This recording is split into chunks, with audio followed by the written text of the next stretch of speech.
Good afternoon, guys. This is once again Dr. Narayani from School of Health Sciences, Mumbai University. Now, we are going to see about the module Biomedical Science, DMS 110. Unit 2. From Unit 2, today we are going to study about collection, transport, and handling of specimens. Okay. Actually, you have studied already what all are the types of specimens in the earlier session. Now, you are going to see how we will collect, transport, and handle the specimen. We are going to study as a combined one. How we are going to collect, how we are going to transport, and how we are going to handle the specimen. Fine. Next, let us see the introduction. Specimen collection and transportation are critical considerations. Why? Because when we collect, we should transport immediately as per the specimen present. So, because any results the laboratory generates is limited by the quality of the specimen. That's why. So, when we collect, we want to transport it immediately, or we want to transport within a given time, as per the base of the specimen and its condition on arrival in the laboratory. Okay. Specimens should be obtained to minimize the possibility of introducing contaminating microorganisms that are not involved in the infectious process. Once we collect the specimen, it should not be contaminated. So we should be very careful in collecting and transporting and also handling of specimens. Okay. I hope you know, you remember what are the types of specimens. Let me recall once again. You see, from patient we can collect blood sample, urine sample, then swab sample, conjunctiva sample, then what you can collect cerebrospinal fluid, these are sputum. Okay, these are all I'm just saying the examples for types of specimens. Fine. Next, general guidelines for specimen collection, or you can consider this as a principles of specimen collection. Okay, what all are the principles we should follow during specimen collection? Number one, collection depends upon the type of infection. For example, if a patient infected with bacterial disease or infected with cancer or infected with specific diseases, according to the infection, we have to choose the specimen. Example, you can choose blood. For example, you are going to collect the specimen for eye disease, patient who is having eye disease. So you want to collect the swab. So based on the type of infection, you want to collect the specimen. Number two, aseptic precautions. You want to maintain the sterile condition. Then anatomic sites and location. Adequate amount or adequate volume. You see, for the need of 5 ml blood, you should not take 10 ml or 20 ml of the blood. Okay. So based on the need, you want to collect the adequate amount or volume of specimen. Then tissue or other body fluids should be preferred over swabs to get quality. Then proper timing. You should maintain the punctuality, and because once the time changes, there may be more chances of contamination of the specimen. Then clinical laboratory form, because the form, that form only especially going to used by all the doctors and or medical physicians. So only through form the patient's informations may know to the physician. Okay, so you want to write the clinical laboratory form. So next,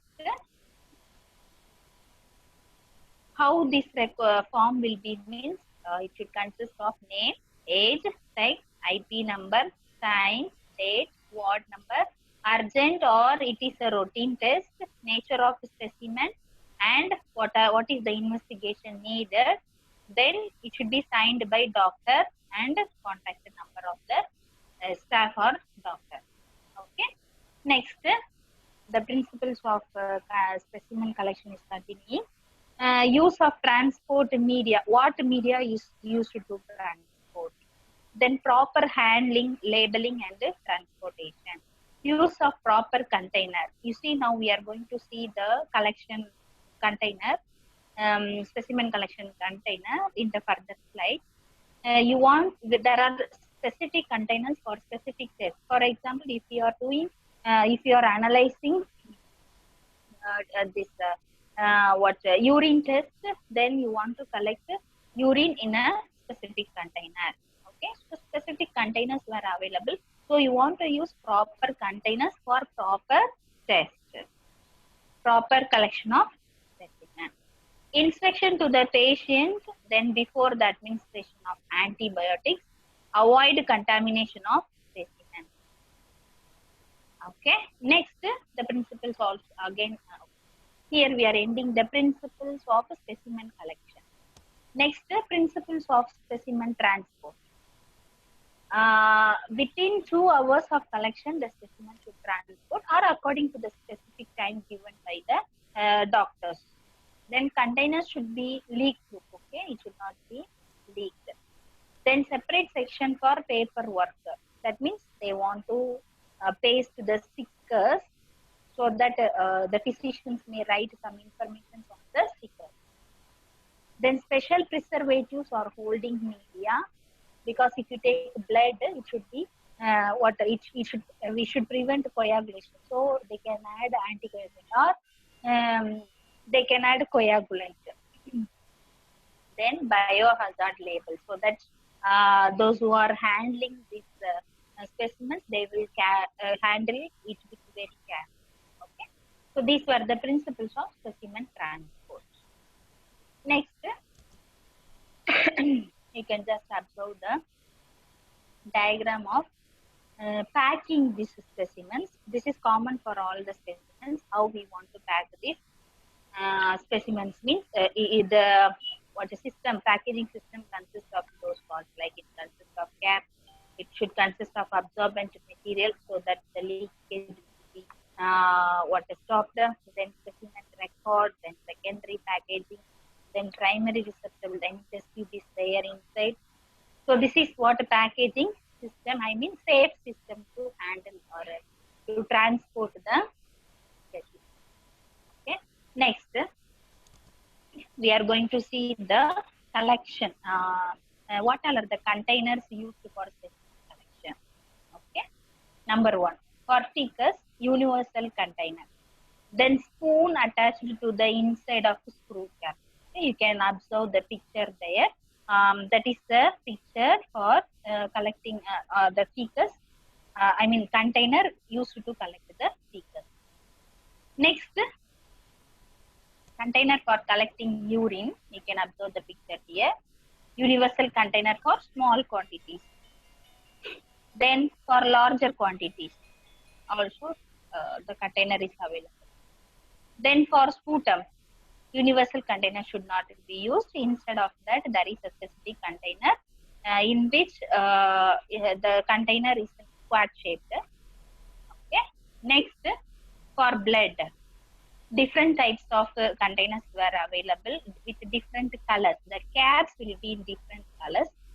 So that based on that color, this color notifies that there may be some specific chemicals were added to preserve the blood.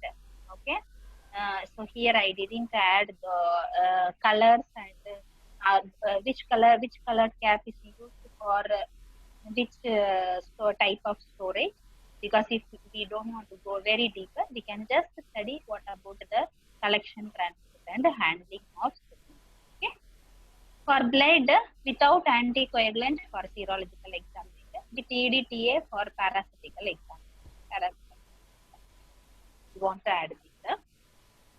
Then blood culture bottle will be like this. We can observe the picture here. This must be at least large enough to hold 50 ml of liquid medium, which it is issued from laboratory, plus 5 to 10 ml of patient's blood. Okay. Next, For serious serous fluids like if we are collecting the blood, liquids from what cerebrospinal, like this, we can use this container. Universal container, addition of 0.3 ml of 20% solution sodium citrate to the container prior to autoclaving, which is recommended for collection of fluids that may coagulate. This avoids difficulty in performing cell counts or centrifuging procedure with such a fluid. Sometimes it is used to perform the cell count. Okay, even if the blood can be centrifuged and the serum can be transferred to this container. Next, swabs. Swabs suitable for taking specimens of exudate from the throat. I mean, from the throat, they will use this swab. They insert this into our throat, so that they will collect the specimen from the throat or nostrils.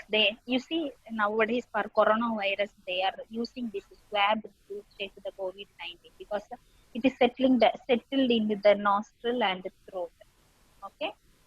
This swab is suitable for collecting specimen from throat, nostrils, ears, skin, wounds, and other accessible lesions, which consist of a sterile pledget of absorbent material. Usually, it consists of cotton or synthetic fiber mounted on a thin wire of stick. It is used for special purposes like baby swabs, pernasal swabs, postnasal swabs, laryngeal swabs, high vaginal and cervical swabs, serum coated cotton wool swabs. Okay. Next, containers for anaerobic specimens.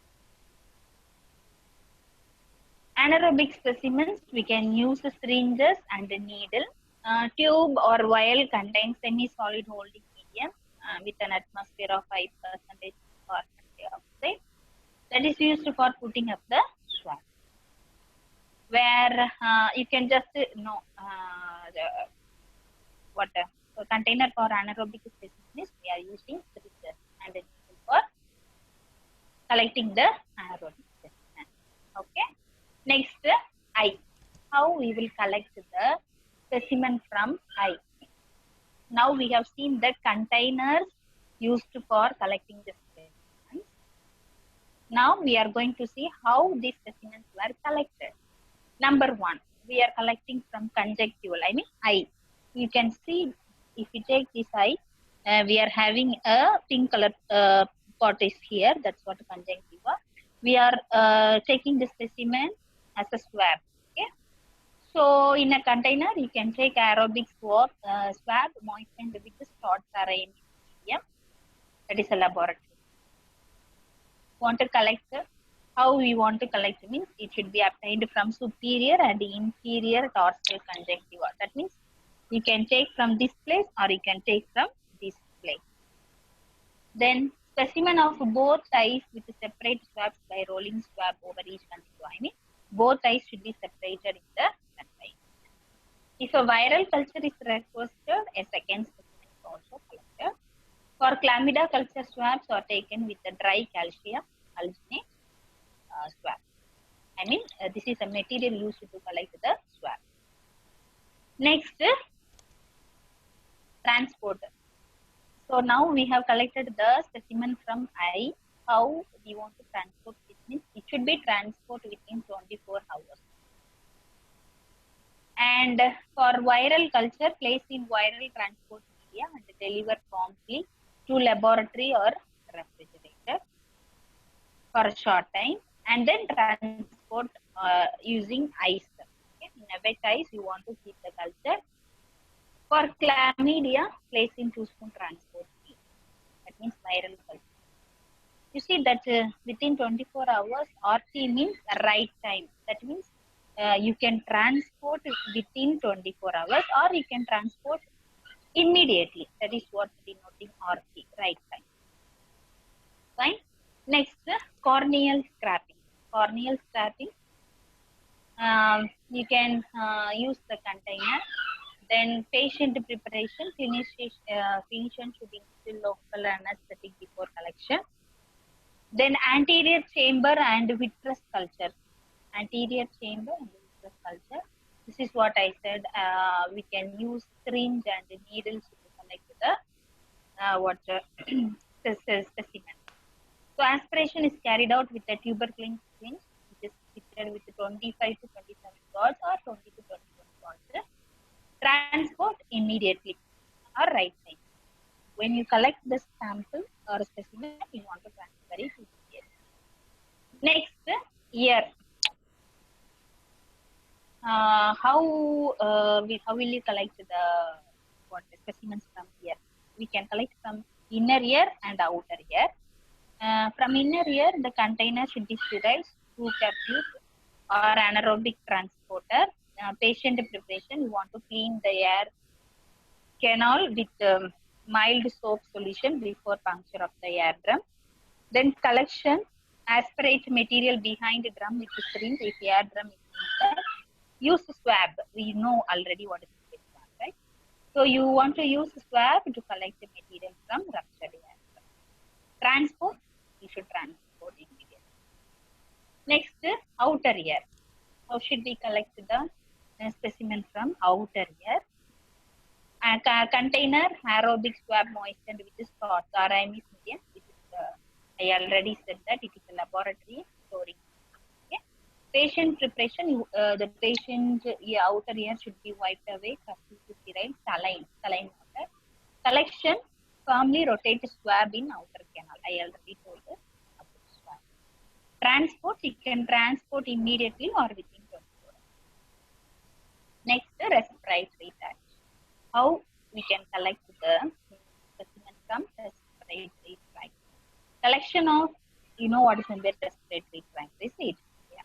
Collection of specimen in the case of respiratory tract infection poses a number of problems because there is enormous commensal flora that pollinates this tract. You see, respiratory tract, air is going in and out in the respiratory tract, so there may be lining of many bacteria or virus. So when we collect this specimen, we should be very careful to avoid the confusion of other bacteria and viruses. Okay. Therefore, the specimen collection is very crucial or critical, and especially in case of viral infections of respiratory tract. You see, suppose there is a bacterial infection or viral infection, but the specimen what we collected shows only the bacteria, where it doesn't show the virus. But the infection is virus. Then you see it is a very critical in collecting the specimen. So we should be very careful. Okay. So one has to avoid the contamination of the specimen. Okay. Respiratory tract, collection of specimen from respiratory tract is of two types. One is from upper respiratory tract. You can see the next one. Container, swab moistened with Stotz media. Mostly they are using the Stotz media or any. You see how they are collecting the sample like this. In the picture you can observe. Oral swab, remove the oral secretions or debris from the surface of lesion with swab. They just insert into our mouth. Insert into our mouth. It reaches the throat. Okay. And the second one, they insert into the nose. That also go very deeply. And these specimens were collected in a separate container. They normally take a swab only, and these swabs were stored in the sterile saline. Okay. Next, nasopharyngeal. Here they will collect nasopharyngeal cells or mucus is removed here. Small flexible nasopharyngeal swab is inserted along the nasal septum, that means through nose, to the posterior pharynx. This if for example, in the last we have studied what nasal swab. that swab, it just reaches this place. Okay, it doesn't go inside very deeply. But nasopharyngeal swab, the swab, I mean the instrument what is used to take the specimen, they insert through nostril very deeply to reach the inferior part. I mean up to pharynx. Okay, then aspirate is collected. It is collected, and the specimen is collected with a plastic tube attached to 10 ml syringe or suction catheter. They just insert it very deeply and they suck it. They suck the fluid, or they use the swab. Washing is obtained with a rubber suction bulb by instilling and with drawing 3 to 7 ml of sterile buffer. Normally, they are using saline water as the washing this. Next, laryngeal swab. Same here also we are using the same. They moisten with the sterile medium. Patient is made sit and holding the tongue fully protruded. With the help of piece of gauze, pass the swab back through the mouth and downwards over the epiglottis into the larynx, pneumovaris larynx, where it should induce reflex coughing that will expel sputum onto subject. Go very deeper. They ask to collect the sputum to take to the mouth and then they collect this swab. That is what we draw the swab and replace it in tube for delivery to the laboratory. The next one is throat swab. How they will collect the throat. They use the instrument that using like a scissor. They depress the tongue with a tongue depressor. It looks like a scissor. Okay. Introduce the swab between the tonsillar pillars, where is tonsils in our mouth, and behind the uvula without touching the lateral walls of the buccal cavity. Then, from the posterior pharynx, they collect the transport. It should be transport within 24 hours or right time. Then, now, I already told that respiratory, the collection of specimens from respiratory tract can be done by 2 ways. One is upper respiratory tract. This at all we have studied about the collection of specimens from upper respiratory tract. Next, we are going to see about the collection of specimens from lower respiratory tract. The container used is sterile 2-cup container. Number 1, sputum. We are going to collect the sputum. Patient preparation. Ask patient to brush teeth and then when you read this, just like what a smiling thing, but you should know the basic thing how they will collect the water. Okay?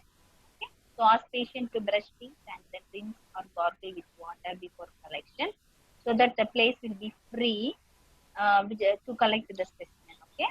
Then collected early in the morning before eating. Then make collection in a disposable wide mounted sterile plastic container of about 100 ml capacity. Okay. Then next,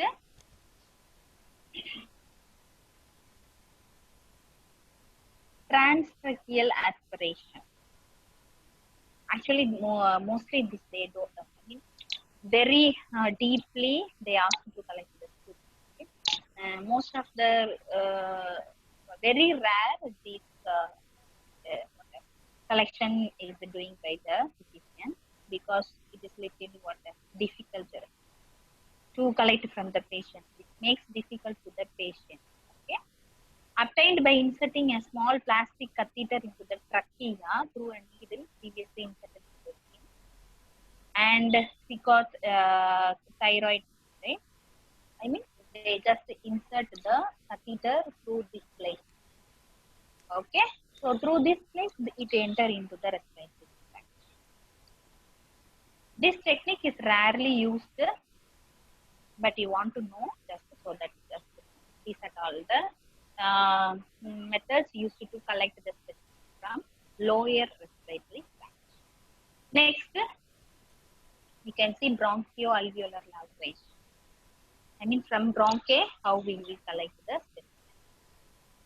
Then bronchial brush. These at all, they will this type of specimen is used for bronchoscopy examination. Okay, because for viral infection, they want to confirm the virus. So if it is present in the respiratory tract, they want to collect the material or specimen from upper respiratory tract or lower respiratory tract. So these are all the methods for collecting this. Okay. Gastric lavage in the morning before the patient has taken anything, but after a bout of coughing and the swallowing, aspirate the positive stomach contents with the Ryle's tube. They insert the Ryle's tube in the gastrointestinal tract. You can observe in the picture. They just insert a tube in the gastrointestinal tract through this side. And the specimen collected should be transported within 24 hours or right time. Next is body fluid. So we have seen how these specimens were collected from eye, how it is collected from air, then how it is collected from respiratory tract. Now body fluid, collection of the body fluid. Number one, cerebrospinal fluid. The sterile two-cap tube is used as a container. Patient preparation, disinfect skin before aspirating specimen. You are going to take cerebrospinal, you want to rub the spinal cord with disinfectant. Then collection, lumbar puncture to collect the cerebrospinal fluid for examination to be collected by the physician. You can observe the picture. Next, you can see the image here, so that you may know how they were collecting. Just to see the picture next. You see, the trained physician collect only 3 to 5 ml into enabled sterile container. You see, that is what the lumbar region. In between lumbar 3 and 4, they have collected the specimen in a 3 to 5 ml jar. They are collecting 4 to 5 drops. Okay. Next,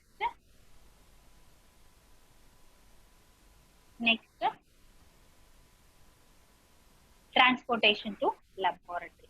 The collected specimen of cerebrospinal fluid to be dispatched promptly to laboratory. Delay may cause death of delicate pathogens. Okay, so what happened means it is very sensitive. So we should be very careful in collecting cerebrospinal fluid because the pathogen survive for some time. So we should transport within the period when it takes time to death. Example, meningococci and disintegrated leukocytes. This disease we will observe very shortly. So if it takes too time to transport the specimen, then we may face the difficulty to identify the infection. Right? Next, preservation of cerebrospinal fluid. It is important when there is delay in transportation of specimens to laboratory. Do not keep in refrigerator, which tends to kill hygiene influenza virus. Okay, if delay is anticipated, leave at room temperature. It will do nothing. Next, synovial fluid. We can use a sterile two-cap tube or anaerobic transporter as a container. Patient preparation, disinfect the skin, or you can use a disinfectant before aspirating with iodine. Collection, you can obtain through percutaneous needle aspiration or surgery. Okay. Next, blood. Everyone knows because we have seen very well was in the laboratory, right?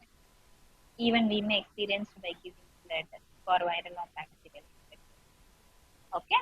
Container used for collecting blood is blood culture, media set, aerobic or anaerobic bottle, or vacuum trainer tube with SPS. SPS is a material that is used to This is then patient preparation, you can disinfect you can use disinfectant where the puncture is to be happened, where the puncture is to be done. With 70% alcohol and disinfectant such as betadine can be used as a disinfectant. Okay. Next, how will you collect the blood? Blood means everyone knows because we experience very well for this question. You can see here collection. Blood will be collected from the vein only. So select the vein from which blood is to be drawn.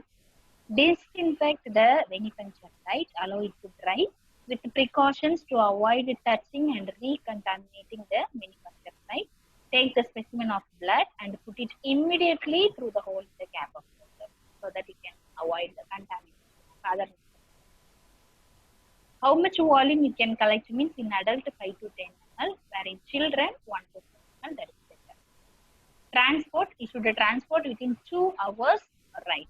Because you know, blood has the capacity of clotting, right? Coagulation. So within 2 hours we can preserve it using anticoagulant. So we should transport within 2 hours. That is better.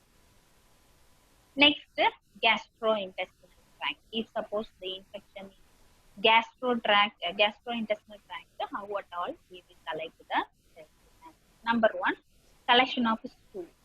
Everyone knows what is the stool, right? How it will collect it? The container used is clean leak-proof container. Then collection, pass stool directly into a sterile wide mouth leak-proof container with a tight lid. Pass stool into a clean dry bedpan and transfer into a sterile leak-proof container with a tight lid. Whatever you can do. Stool for ova and parasite should be placed in preservative immediately after collection. Then transport should be done within 24 hours at 4 degrees Celsius. Okay. If delay is unavoidable and particularly when the weather is warm, collect the specimen in a container holding 6 ml buffered glycerol saline transport medium. So the medium which is used to transport this stool is buffered glycerol saline. And buffered means it should maintain correct pH. Okay. Next, I have just tabulated the transport media for stool specimens. You just read. You just want to know what all are the media using in the laboratories. Okay, so you just go through it. Normally, starch or Amis medium is used in laboratories. That's what I already said. So you can write that also. Or buffered glycerol saline, you can write that also. No problem. Next, rectal swab from rectum. From rectum, how we will collect the specimen. Container swab placed in entry transport medium. Collection pass the tip of a sterile swab approximately 1 inch beyond the anal sphincter. Carefully rotate the swab to sample the anal sphincter and withdraw the swab. Place the swab in transport medium. Transport, you want to transport within 24 hours. Next, duodenal aspirates. How we will collect the specimen from duodenum? You know duodenum, rectum, at all, right? These at all connected with these at all jointly called as gastrointestinal tract. The container used is food cap tube. Patient preparation collect in early morning before patient eats or gets out of bed. Collection, ask the patient to swallow a weighted gelatin capsule containing a tightly wound length of string, which is left protruding from the mouth and taped to the cheek. After a predetermined period during which the capsule reaches the duodenum and dissolves, the string now converted with the duodenal contents is retracted. That means they ask to eat this, swallow this gelatin capsule. Then after that they will collect the stool. Then they will go for duodenal. Next, urinary tract infection.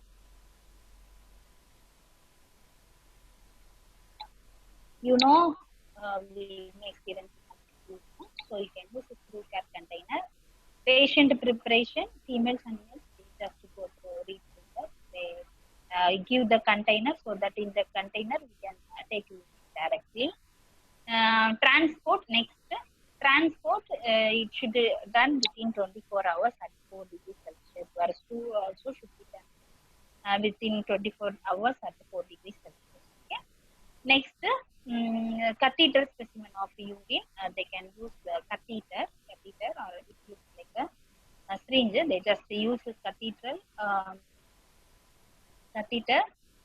They collect the urine. Okay. Patient preparation. Clean urethral area and rinse so that you can collect this urine through a catheter. Then you want to transport in this container. Okay. You see, for example, next, insert catheter into the urinary bladder. Allow first 15 ml to pass, then collect it. Okay. So you are inserting catheter to the urinary bladder and then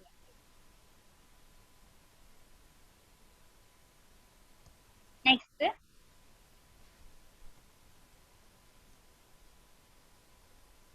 the collection of specimens from hair, nails, or skin scraping for fungus culture. We are seeing and microbia, the whole microorganisms. It's like collection of bacterial specimen because of bacterial infection or viral infection or fungal. So if there is a fungal infection in the skin, hair, nails, then how we container use is 2-top tube, that is a universal container. Patient preparation, nails or skin should be wiped with acetic alcohol. Hair, collect hair with intact shaft. Nails, send clippings of affected area. Then skin, scrap skin at leading edge of lesion. Transport, you should transport within 24 hours. Right time. Next, if you are going to collect the specimens from lesions, wound, pustule or ulcer, you can use the container as anaerobic swab, moisten with spots or anesthesia. The place where the infection is, you should wipe it with 70%. Then next,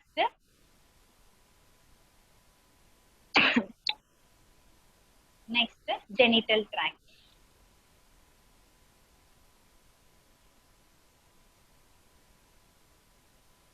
So if there is infection in the genital tract, how you will collect the specimen? So here we are going to see for female and male.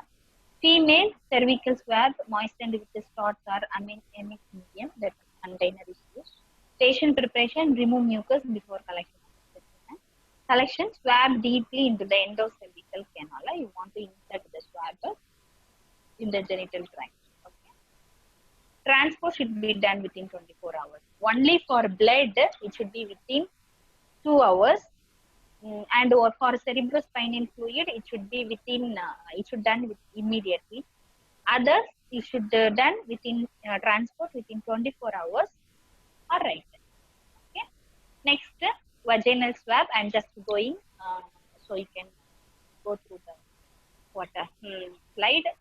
So the swab can be collected from cervical place, next vagina, next urethra. So from 3 parts, we can collect the swabs for identifying genital tract infection. Okay. Next, I already said. For female, we can collect the specimen from 3 parts. For genital tract infections, one is cervical swab, second one is vaginal swab, and the third one is urethral swab. Okay. Next, male. For male, it can be collected from prostate area and it can be collected from urethra. So here, the container used is spots or amniotic, which consists of the screw cap tube. Patient preparation, clean glands with soap and water. Collect secretion on swab or in a tube. Transport within 24 hours. One is prostate region. Next, second one is urethra. Urethra, you want to insert flexible swab 2 to 4 centimeter into urethra and rotate for 2 seconds so that the swab collect the specimen from the urethra so that you can go for analysis. So this is what collection of specimen, then transport of specimen and handling of the specimen. So in this session, we have studied the principles of specimen collection, specimen transport, and also the containers using for specimen collection. Then what? How we are collecting the specimens, and what all are the specimens were collected, like the specimens were collected from eye, specimens were collected from ear, then respiratory tract infections, then what, gastrointestinal tract infections, then genital tract infections, then skin, hair, nails, lesions, wounds. So we have studied the collection of the specimen, transport of specimen, and handling of specimen in a combined form, right? So hereby I am ending this session. Thank you very much.